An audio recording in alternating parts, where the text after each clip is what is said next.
Hello! Es centīšos tādu īsu video ierakstīt, atbildēt uz dažiem jautājumiem, to, ko man jautāja par DDI. Uzreiz saku, ka es neesmu speciālists skriptā pilnīgi nekādā veidā. Es līdz šī gada sākumam es vienkārši zināju, ka kripta ir, bet tas arī bija viss. Ja? Mēs bijām tā kā divas paralēlas pasaules. Ja? Šobrīd ir tā, ka es drusciņi esmu sākusi tā kā interesēties spiesta. Iemācīties elementāri orientēties biržā, jo man vajag ieskaitīt, izmantojot biržu, nopirkt kriptovalūtu un ieskaitīt DDI un tieši tāpatās izskaitīt peļņu no DDI ārā. Tāpēc es nevaru pateikt, man nav nekādu personīgo pētījumu un es nevaru pateikt, cik ilgi tas pastāvēs, cik tas ir droši, kas un kādā veidā tas ir. Es uz šiem jautājumiem atbildēt nevaru, jo es neesmu zīlniece un man nav nepieciešamās informācijas, un zināšanu, lai es tur varētu kaut ko analizēt un pēc kaut kādiem parametriem kaut ko spriest. Vienīgais, ko es varu, tātad par to, cik ir godīgi darījumi, vai tur viss ir godīgi vai nav, vai kaut kas tam līdzīgi, uz to es nevaru atbildēt. Uz to man atbildes nav. Ko es varu pastāstīt, kas ir DDI? Es varu pastāstīt to informāciju, ko viņi paši par sevi saka. Un balstoties uz šīs informācijas, ka viņi saka, ka DDI dibināts ir 2019. gadā. Tas nozīmē, ka tirgu ir vismaz 5 gadi, jau tā kā 6. gads, un šis ir rādītājs. Ja mēs runātu vispār par jebkādu biznesu, 5 gadu slieksnis, tas ir rādītājs, ka kompānija ir pirmo savu tātad krīzi pārdzīvojusi, jo parasti biznesi ļoti daudz, lielākā daļa biznesu tieši nepārdzīvo šos 5 gadus, izjūka kompānijas pirmajos 3-4 gados. Lūk, tātad izveidota tā ir Amerikā, Vašingtona štatā. DDI izveidoja profesionāļu grupu ar plašu pieredzi finanšu tehnoloģiju jomā, kā arī padziļinātām zināšanām par finanšu tirgus potenciālu. Es lasu šobrīd, to, ko DDI raksta paši par sevi. Un tātad tās dibinātāji apvienoja savas zināšanas resursus, lai izveidotu šo te DDI. Tā ir platforma, kas apvieno tehnoloģijas un investīcijas, nodrošinot konkurētspējīgus risinājumus investoriem visā pasaulē, izmantojot uz datiem balstītas stratēģijas. Un tātad, kādas ir galvenās DDI platformas funkcijas? DDI ir uz mākslīgo intelektu balstīta kvantitatīvās tirzniecības platforma. Katru dienu, nospiežot pogu, sākt tirzniecību. Tas ir tas, ko es teicu, ka viss darbs, kas ir jādara, vienreiz dienā ir jāatver aplikācija un jānospiež poga, jādod starts mākslīgiem intelektam, lai viņš sāk strādāt. Tas ir viss, kas ir jādara. Lūk, un tā tad tirzniecība tiek veikta apvienojot IT, nevis IT, bet mākslīgā intelekta AI, tātad spējas ar profesionālu datu analītiķu zināšanām. Peļņa tiek gūta pērkot par zemāku cenu un pārdodot par augstāku cenu, tad dažādas kriptovalūtas, dažādās biržās. Un šī starpība, šī peļņa, kas tiek gūta, tiek sadalīta uz pusēm. 50% aiziet man, tev vienalga, jebkuram dalībniekam, un 50% aiziet platformai. Tāpēc es tā īsti neredzu, kāpēc platformai vajadzētu beigt pastāvēt un kāpēc viņa nevarētu turpināt tālāk.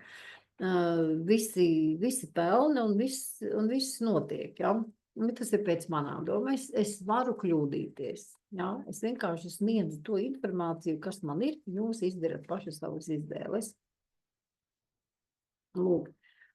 Tātad kā uzsākt? Uzsākt ir vienkārši, jā, tātad ir, vajag lejuplādēt šo te DDI aplikāciju, vajag reģistrēties DDI un pēc reģistrācijas viņi iedod pamēģināt, piešķirt tātad 6 USDT, ir 3 reizes var izmēģināt šo te piespiest pogu un paskatīties, kas notiek. Jā, tur katru reizi tas ir kaut kādi 4-5 darījumi, ko mākslīgais intelekts var izpildīt, viņš pats visu izdara.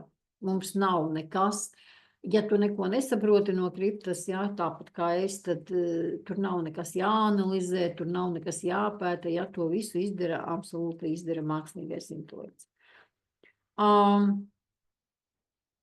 Nu, lūk, tātad... Lai mēs varētu aktivizēt šo te savu to tirsniecību, tradingu, ja, tad mums ir jāieskaita kaut kāda naudas summa, un minimālā summa ir 50 USDT, nu, kas ir vienādi $50. Un šo te pogu mēs spiežam vienreiz dienā. Jā, tas ir... Mēs darbojamies tātad pēc Amerikas, pēc Vašingtonas laika, tad, kad ir pusnakts, kad sākās jauna diena, var spiest atkal pogu. Latvijā tas ir 7 no rīta, ja jūs esat īri Anglijā vai kaut kāda cita valsts, tad nu skatieties paši, kāda jums ir starpība ar Vašingtonu, tad zināsiet, kad jums sākās jauna diena. Nu, lūk. Tas ir arī viss, ko es gribēju pateikt, un ko vēl man ir jautājuši, par to, cik droši ir, vai te ir datu aizsardzība, nu, jo mums ir jāpievieno dokumenti savi, pases datu un tā tālāk. Menedžeris konkrēti man atbildēja, ka jā, viņus to skatās, jā, dati visi ir drošībā, nu, un es gribu arī tam ticēt. Tāpēc, ka tā ir amerikāņu kompānija, un es zinu, kā Amerikā ar šo te ir no tāds no augstā līmenī. Tātad tās ir prasības, lai tas tiktu nodrošināts. Tā kā tam es, principā, tam es arī ticu. Bet visu pārējo, saprotiet, jā, cilvēki ļoti baidās, cilvēki grib 1 miljonu jau vakar un ļoti baidās pazaudēt 1 eiro šodien, jā, nu, ar tādu attieksmi, nu, nekad neko te nenopelnīsi. Bizness, jebkurā gadījumā, tas ir risks, kriptovalūta, tas ir augsts risks, nu, skaitās augsta riska darījumi, bet šeit tā sākuma summa ir 50 eiro. Un neviens tev tur neprasa ieguldīt vairāk. Ja? Tu vari sākt ar tiem 50, un tas ir viss, ko es izņēmis no savām aciņām ārā. Un organiski šeit var izaugt, šo te summu var palielināt, jo lielāka summa tev dienā strādā, jo tev dienas nauda, protams, ir lielāka, nu tas ir loģiski. Ja? Ja man ir vairāk naudas, jo es varu vairāk nopirkt. Bet, un tajā pašā laikā, lai mēs varētu palielināt savus procentus, tātad pāriet uz nākošo līmeni, mums ir nepieciešams arī uzaicināt savā komandā cilvēkus.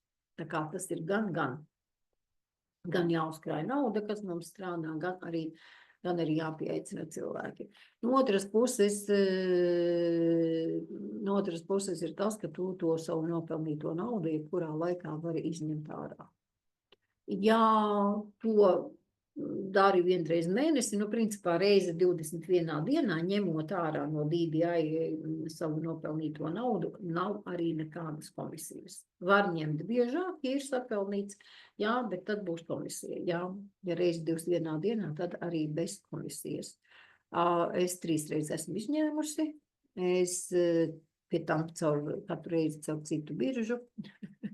Neiedziļināšos, kāpēc tā, nu, var apgalvot to, ka naudu izņemt ārā var. Nu, ko vēl cilvēki baidās, jā, kad meklē negatīvu informāciju, kur kādam ir kaut kas, kur kādam ir kaut kas ne tā atgadījies, Nu, kāpēc man video viss slēdzās? Okay. Nu, es nevaru apgalvot ne jā, ne, es nezinu. Es reāli nezinu, bet man, ja es to tā ņemu, es neiešu un nemeklēšu nekur nekādus speciāli kaut kādus mēslus, ko no manis negaidīt. No otras puses, man arī nav rozā brilles uz acīm. Es zinu, ka jebkas, tas, kas šodien pastāv, rītā vairāk var nepastāvēt. Jā, es tātad, skatos realistiski uz dzīvi un tajā pašā laikā es neiespringstu. Jā, jo, kā jau es arī teicu, es atkārtošos vēlreiz, 50 eiro tas nav tāds summa, jā, kuru man būtu bail zaudēt. Vēl vairāk es vispār neko nevaru zaudēt, es jau esmu 300, praktiski man ir 50 eiro, ir jau nopelnījuši 500 dolārus, jau ir nopelnījuši 300, es jau esmu izņēmusi 200, man ir iekšā. Jā, tā kā es nejūtos jebko, ka es varētu zaudēt, un es attiecos tā kā pret spēli, for fun, uzzināt kaut ko jaunu, jebkurā gadījumā es uzzinu, kāpēc ne, ir jautri, un kāpēc nenopelnīt. Ja šodien var nopelnīt, kāpēc domājot par to, kas varbūt slikts varētu notikt, bet varētu arī nenotikt, kāpēc man saspringt, sasalt, ja, un šodien nedarīt neko un neko nenopelnīt. Ja, man ir cita attieksme. Ja tev arī ir tāda attieksme kā man, for fun, un why not, un kāpēc neizmēģināt, un kāpēc neiet un neizdarīt kaut ko jaunu, un nepaskatīties, kas notiek, tad welcome. Ja? Tad mums būs jautri, noteikti kopā sanāks interesantas lietas, bet ja tu esi tāds, kur vai dieniņās, ka tikai kaut kas nenotiek, šausmas, un es labāk iešu parakāšos tur miskastē, kad tur kaut ko izrakt ārā, tad mums nav pa ceļam. Tad nenāc. Es negribu savā apkārtnē tādus cilvēkus. Ja? Tādus, kas ir jautri, kas ir for fun, kas ir viegli, un tajā pašā laikā realistiski skatās, kas notiek un reaģē uz situāciju un negaida nekādus brīnumus, kad manna virs no debesīm. Tad mums ir pa ceļam. Saku čau, un ja tu esi uz viena viļņa, tad let's go. Pied uz linku, reģistrējies un pelnam kopā.